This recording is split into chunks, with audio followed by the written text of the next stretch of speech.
Welcome to Daily Life Connection as we continue to explore who God is and how we relate to Him and what difference that makes in our lives.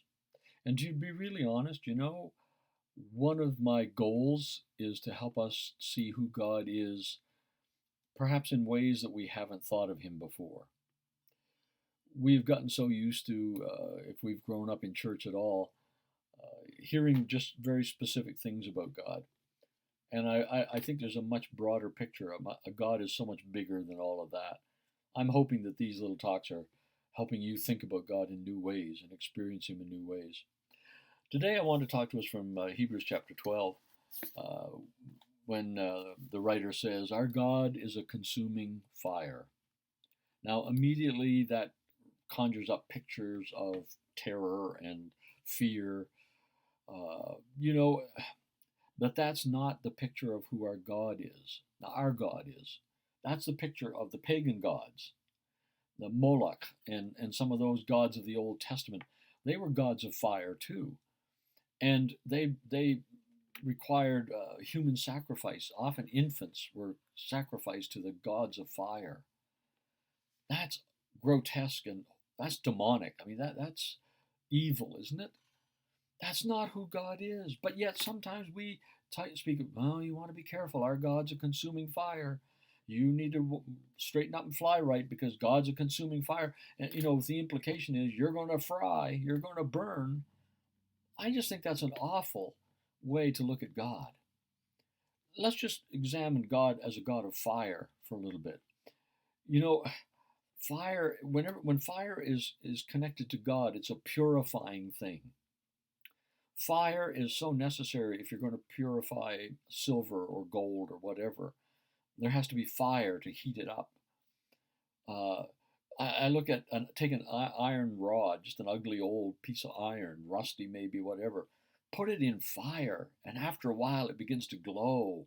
And there's a beauty to it, a beauty to it. Wow, that's God's fire. Yes, that's God's fire.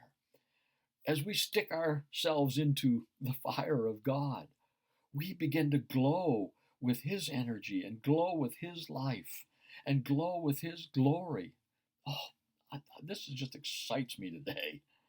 God of fire, not something to be afraid of, not something to fear, not torture, not a God of torture, a God of love and power and life that is so fiery hot that when we relate to it, when we connect to it, when we get in close to who God is, we begin to glow with that very fire of God Himself in us.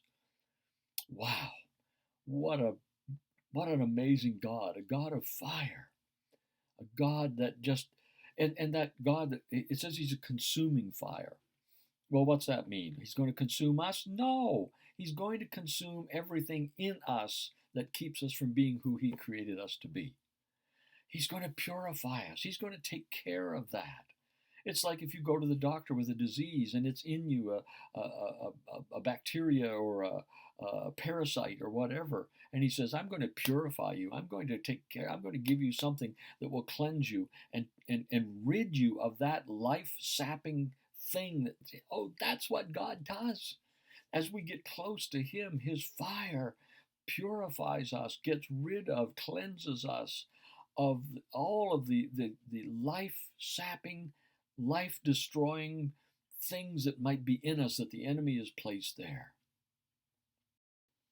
That's the amazing God of fire that is our God. So, when you think about the God of fire, don't be afraid of Him. Rush to get close to Him. Rush to get close to Him. Because that's where the warmth, the power, the cleansing, the fire of His love is so real and so powerful that it transforms who we are from the inside out. He's a God of fire. Let's think about that today. God bless. We'll talk again tomorrow.